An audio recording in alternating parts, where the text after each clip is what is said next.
Hey guys, this is She's Anxious signing in. And I know I kind of let y'all simmer after my little Who is She Anxious announcement. And honestly, that's just me battling myself, trying to figure out if I can really share all my good, bad, and ugly without worrying about being judged, right? But the truth is, this world is set up to judge you no matter what. So I've had to sit with that and meditate on it, really ask myself, are you ready? Are you really ready to share all of you with the world? And after sitting with that for a while, I realized something. I really realized something because, like, every time I step out to an event or just even out in public, I meet women who are also struggling.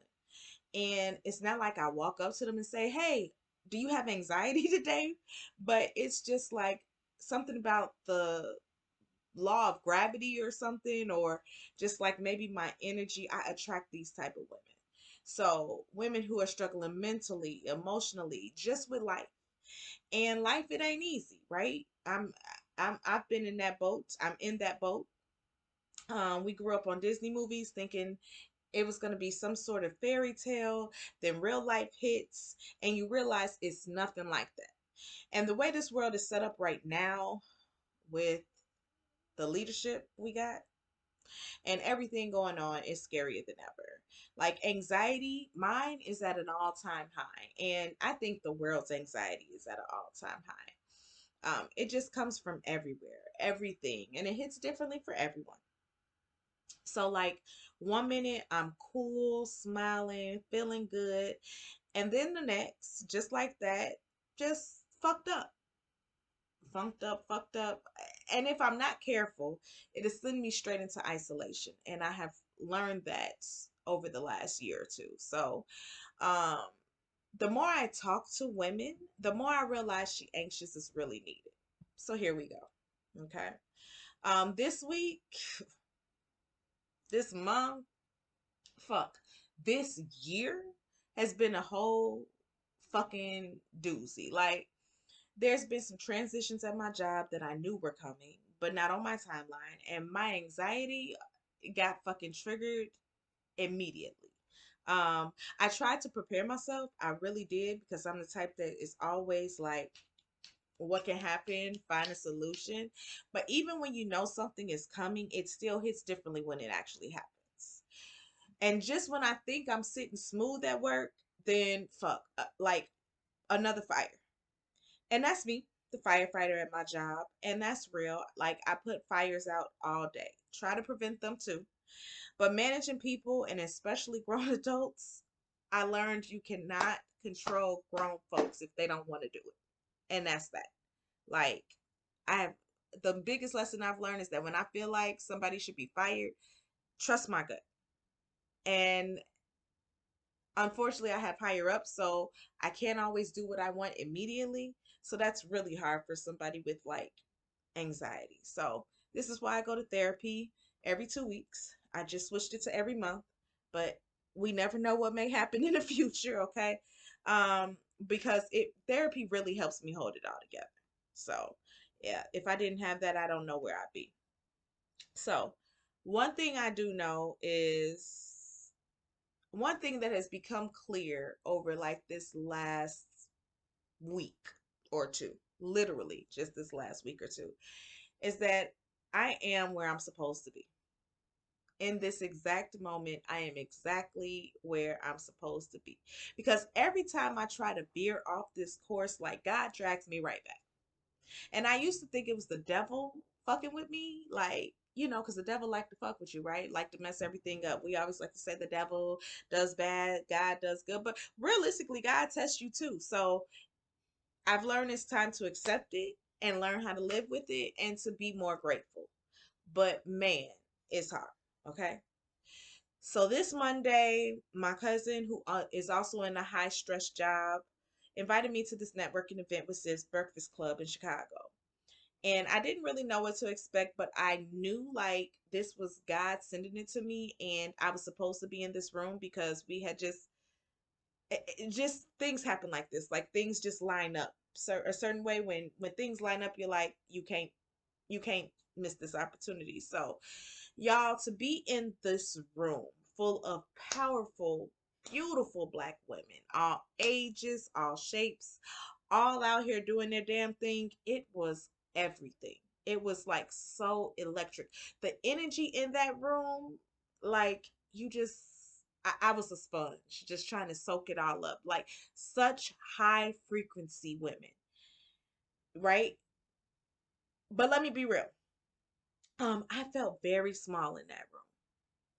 And that's weird for me. I used to think that I was super extroverted, but maybe that was just the alcohol talking. Like, shout out to Intoxicating Tasting, shameless plug.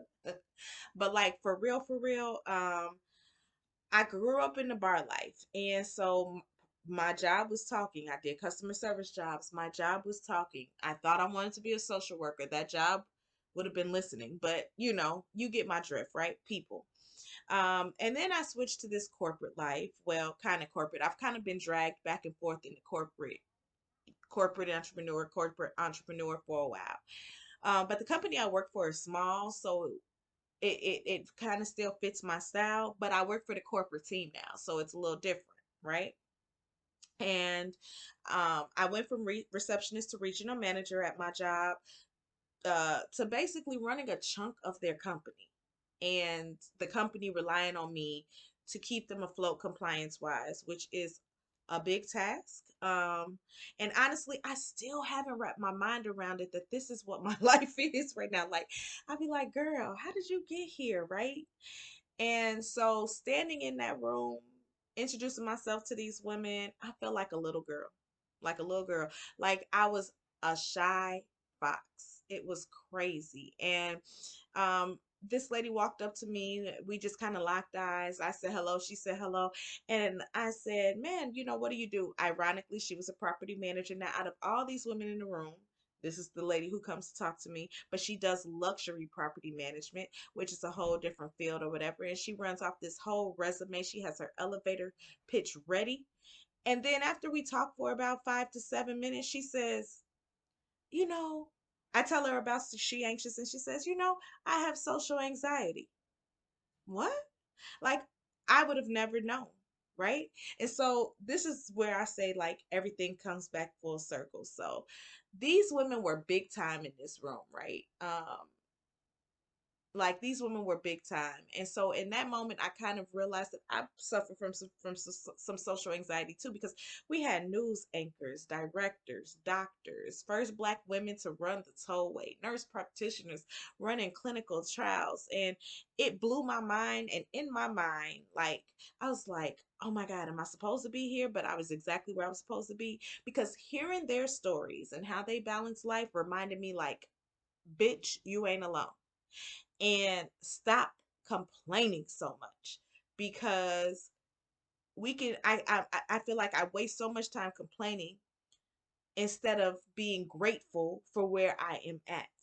So it always reminded me, though, like it also reminded me, like, of an old saying when they say, if you are the biggest person at the room in the room, or at the top of the ladder in your room, then it's time to switch. You're in the wrong room, right? That's one of the biggest lines I've heard from any entrepreneur, any successful person. Like, it's always said some sort of way in that way. And baby, I realized that I have been stuck in that room for a few years. And I can't blame COVID. I really have to blame myself. Like, I thought that when I hear that, it's like, okay, it's time to leave your job at one point, right? But no, I realized after sitting still a little bit, that it's my mentality that needed to switch. Because when I'm sitting here with my cousin, and she poured into me and told me how dope I am, and gave me all these accolades, I had to ask myself, like, girl, why don't you feed yourself like that? Like, her telling me that made me feel amazing. Like, amazing. And so I realized I have to pour into myself like that. Like, why can't you pour into yourself like that? And I don't have the answer why I don't do it. I don't. I know I've accomplished a lot. I know I'm not the same woman I was a year ago, let alone 5 years ago. Hell, I'm about to have an 18-year-old in August. So, let alone 18 years ago. I literally prayed for this life. I've worked hard for it. And now that I got it, I'm over here complaining about it. So, for Lent, I'm giving up negative thoughts. I don't know what you're giving up, and I don't even know if you're spiritual. So I hope you don't take offense because literally, I don't care what religion you practice, as long as your moral cap is right and you want to do good, I don't care, right? Whatever gets you there. Okay. I don't care if you worship the dirt. All right. Um, but for Lynn, I'm giving up negative thoughts. It's gonna be hard. It's gonna be very hard, but I'm pushing positivity. That is my goal. Okay. That event that I went to, I thank my cousin so much because it really lit a fire in me. Like, and just being in her presence too, and just remembering that at 42, almost 43, like, my life is not done. I'm just getting started. But I'm also doing amazing at the same time. So there's so much, I do know that there's so much more for me out here. And I say that there's much more for you out there too. Like, don't get stuck in your rut.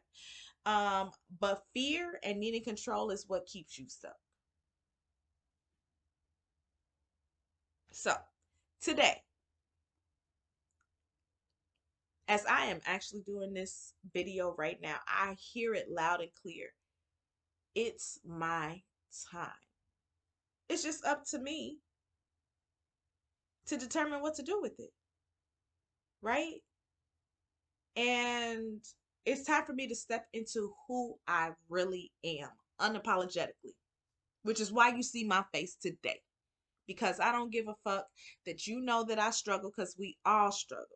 Okay? I can't keep worrying about making sure everybody else is happy around me when I'm not even sure what happiness looks like for me or how to make myself happy. So 2025, baby, this is my season. Okay? And this is can be your season too. And I know many people preach, oh, it's a new year, a new me, a new year, a new me. But really, like, I feel a mental shift. I'm speaking life into myself. Positivity light. I'm going to speak it into y'all too. Positivity light. Positivity light. This doesn't mean we won't have bad days. Especially, look, I work in property management, so every day's a fucking adventure, okay? I never know what I'm going to get. But I'm going to share it with y'all and show you how I'm learning how to reframe it. And this is hard for me. Like, fight or flight mode is my default. Anxiety. Always looking for what could go wrong, like second nature. But now I'm learning sometimes you just can't prevent it no matter how hard you prepare. So when it comes, I'll deal with it. And it's going to be easier said than done. But I'm going to remind myself of that. I'm not a therapist, y'all. I didn't go to school for this. I'm just fucking me. So take what I say with a grain of salt, interpret it how you need. And all I'm going to say is if I'm feeling this way, and numerous other women have walked up to me feeling like this, then that's why She's Anxious is needed, and that's why I'm doing it. So you're going to get me raw, unfiltered, fucking real as hell, right? I can't promise I'm gonna post every day. I got too much shit to do, okay? And I can't promise I'm gonna always be happy and positive because hey, life ain't like that. But I can promise I'm gonna try. And I can promise that we gonna work through this together. So, um, just know it's okay to be fucked up sometimes. I mean, for real. This is my normal. Take me as I am or don't. Like for real. And either way, She Anxious is signing out. Hope y'all have a better week. All right. Y'all deserve it.